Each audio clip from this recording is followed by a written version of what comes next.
What's up, everybody? Octane Jesus here, David Ariev. This is the first interview I've ever done, so I don't know what the hell I'm doing. So Mitch and I are going to babble and flop on our faces. I'm here with Mitch Myers. He just did his amazing presentation. It was freaking sick. Yeah, man. I loved all the volumetric stuff. So tell the audience a little bit about yourself. And so how many years have you been doing motion design? How many years have you been in the game? Yeah, so it's been about 5.5 years now. I actually started out I used to live in North Carolina, and then I moved back, and that's when I got into motion design. Oh, sweet. And the first time I got C4D, I opened up a Grayscale Gorilla tutorial. I think it was one that had to make the Discovery wipe thing. Yeah, I remember that one. Yeah. I did. Totally. So I was like, this is actually pretty sweet. Yeah. And so basically I just grinded it out and played around until my fingers started bleeding, and then That's awesome. yeah, I got where I am. So did you start with C4D, or do you, like most people, jump into After Effects and then work your way up to C4D? I actually started with C4D. See, that's unique. I feel like I feel like some people I've heard are getting directly into Cinema 4D, and to me that's crazy, because everybody I know started with Andrew Kramer, then that was the gateway drug, worked into C4D with Grayscale Gorilla, and then moved on from there. But that's really cool that you got your start right into I think 3D. if I maybe would have started earlier, it might have been a little different. But Yeah. I started with C4D and then used After Effects as more of my compositing tool, Right, totally. as a side thing. Dave is pushing me in towards you. Hey. Apparently we're not close enough. We need to be close. So yeah, it was just kind of a side thing, and then I did start doing more traditional motion design through After Effects just because the need was there. But cinema was always my go-to, and then when Octane came out, and it felt really natural to have that live viewer, and then all the different volumetric effects that I'm in love with that I could create from it. It was just like a natural progression from the standalone, so I could up my craft a little bit. Totally. Yeah. I love that you're so into the volumetrics and the art, and creating that interesting style and lighting, and that's your focus. It's so cool. Yeah. Yeah, art direction is something I'm super fond of, along with film theory, obviously. Mm-hmm. And so I think studying film theory and the reasoning behind a lot of different aspects that go into actually creating a film helps a lot with creating the composition in the 3D world as well. So you can get kind of that more cinematic, emotional response from the audience kind of effect. Yeah. And it's just a bit more a bit better for the actual progression of what I'm trying to create. Absolutely, yeah. We're becoming digital DPs, and that's actually what my talk is about. And I feel like our talks pair well together because we had a lot of the same concepts. I talk about the quality of light, how soft or hard the light can be, how that can affect the mood you're trying to create, and stuff like that. But it's really cool because it's totally different scenes, totally different content, and so I feel like together we create a bigger world of that kind of thing. And that's my interest too, is becoming this digital DP, and atmosphere. That's one thing that matters so much to creating this mood. I love that you talked about noir film lighting and how that's inspired you, these creating these interesting lines in your composition to direct the eye. That's not talked about enough in motion graphics. And yeah, I've learned so much by doing live action and working with DPs. How did you learn? So you were talking about Alfred Hitchcock's what was it? His rule. Rule, yeah. Hitchcock's rule? So yeah, that basically states that every object in your composition carries a certain weight, whether it be color, the size of your objects, the lighting, all that. All those objects in your scene can give your audience a different perception of what they're actually supposed to be feeling in your composition. So when you start with that just basic idea right from the get-go, then you can start to form a story arc just in a still image when you start to frame up your shot. And then from there, if you already have that story arc, it's a lot easier to create an effective, whether it be a full animation or even a still.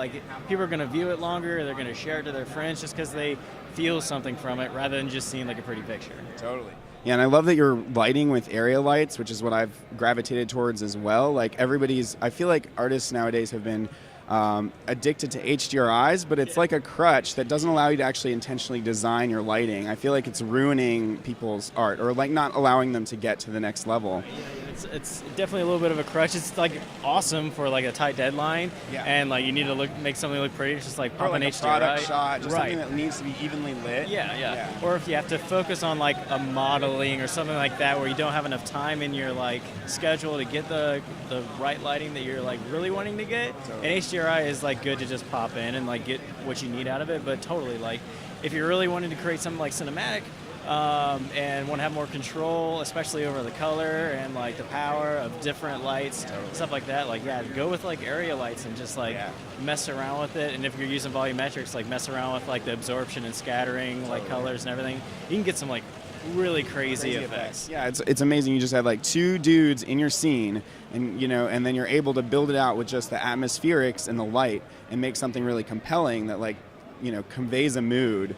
And totally brings you into this story with just like this most simple stripped down scene, So that was sick. And then like going into the space stuff, like how did you think? So I think the first time I saw that you had made Gargantua from Interstellar, I was like, dude, did you know that I think it was Frame Store in London that did Interstellar? Like they created their own proprietary Newtonian renderer that calculates like gravity and all this insanity to be able to make the most realistic depiction of a black hole that we've ever seen. And I'm like, and you go and like hack it in Octane with a torus and a sphere. I'm like, oh, you dick, how'd you do that? Like, how'd you get the idea to do this? Did you just start playing in Octane, or did you see something that inspired you? Oh, like I've seen some other people use toruses or other things like mirror surfaces to create this lensing effect. Yeah, so funny thing is I'm actually going to go to Frame Store LA. No way. On Friday. So we need to talk also about how you've just jumped into freelance and how you're like killing it. Like it's insane, all the crazy jobs you're getting. The Mill, Frame Store. I'm really jealous. I'm going to give Frame Store some shit about the black hole. But awesome. Anyway, so yeah, like the whole like torus kind of idea was really, I was trying to build like a scene just for like just an experimentational like image, all made out of like purely reflective like just primitives basically. Mm-hmm. And I started getting like these really weird like warpy effects with the HDRI that I had in my scene. Mm-hmm. And I was like, this looks like super familiar. Yeah. So then I started messing around with just more of like a simple scene with just like different primitives that have like that reflection, and putting some like objects that have like an emission next to it, still getting what I wanted.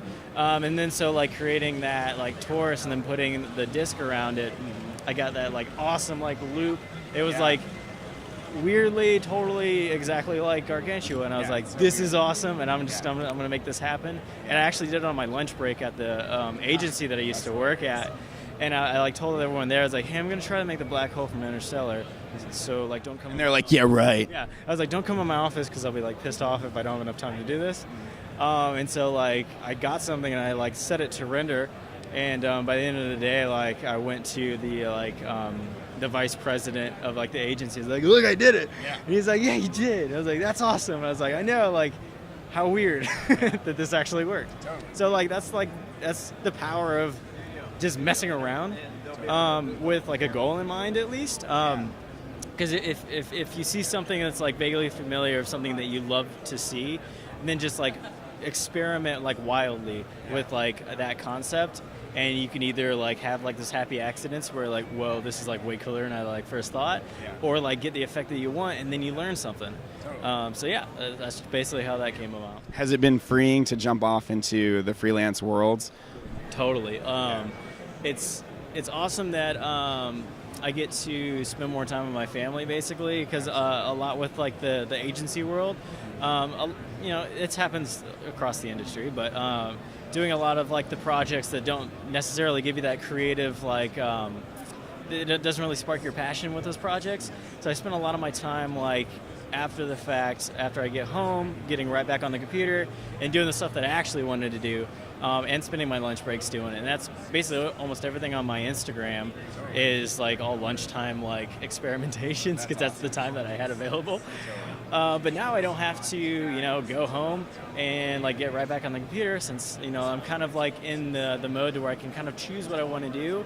If something sounds like really creative, like enticing to me, then I can like jump on that and then like just rip it out and have a lot of fun doing it. Yeah, exactly. You're not forced into, doing exactly what you're told. You can actually self-direct your research and whatnot. And I think it's so smart that you've been trying to generate passive income, but also participate in the community and bring new assets and stuff into the community. Like, I just used your Planet pack on this project I'm using and your VDB pack. I just bought both of them and I've been using them extensively. So it's super helpful stuff. It's cheap. And it's really cool, like, that we can kind of start to support ourselves as artists in this community by releasing. And it's so smart that you're generating these assets. Yeah, man. I mean, like, the more people like purchase those things from the artists that they love, the more time that those artists have to like not take the projects that take up most of their time and put a little bit on the side to actually create more stuff that people can use and like implement in their own stuff. So I mean, like, supporting the artists that you enjoy and the products that they have is only going to like give you more resources down the road to like get more into it. So Absolutely. Like, yeah, totally. It's definitely what I love about the C4D community. This is super random, but how'd you figure out that a sphere could limit the volume object's bounds? Because I don't think any other object can do that. It's just the freaking sphere that will limit the volume object's box. It was very weird because all I did was I was like, I don't know, I don't know how to make this a sphere. So let's just put a sphere as like a child of like the volume, and it just worked. It so literally took 2 seconds. Like I didn't know what I was like, how I was gonna do it, but I was like, this making things like childs of things is like a normal thing to do. So like, I'm gonna stick around and see, and it works. That's and awesome, I was like, well, there it is. Yeah, that's great.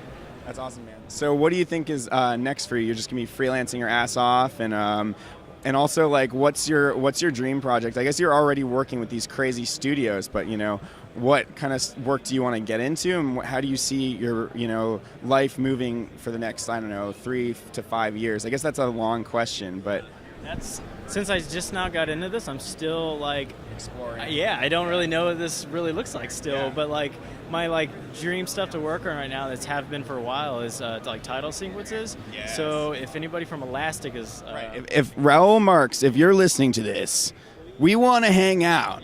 Yeah, like put me on something and I'll kill it for you guys, and you'll want to put me on more stuff because that's exactly what I want to do.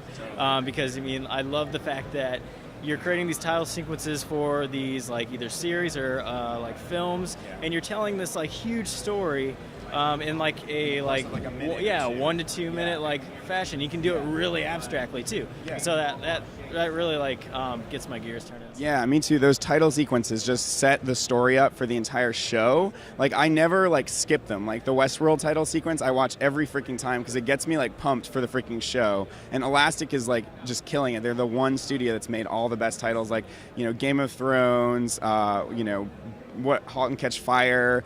What's the one with all the crazy projections? I always forget this one. Yeah, Man in the High Tower, Philip K. Dick. Yeah, all that stuff's so amazing. Yeah. Every time it comes out, I go to artofthetitle.com every morning for inspiration, awesome. Just because it's like there's always something new coming out as far as titles go, and they're always like kind of like a step above of like, okay, how did they do that? So every morning I get to like wonder like how that something was created, and then if I have free time, I can do that experimentation process and start to like maybe get towards that kind of like look that we can like. Yeah, and I see it in your work. You're watching this stuff and that you're absorbing it, and then you're creating stuff in that vein with that moody lighting, that really clean design. Yeah, it's definitely paying off, man. Thank you. I appreciate it. Yeah.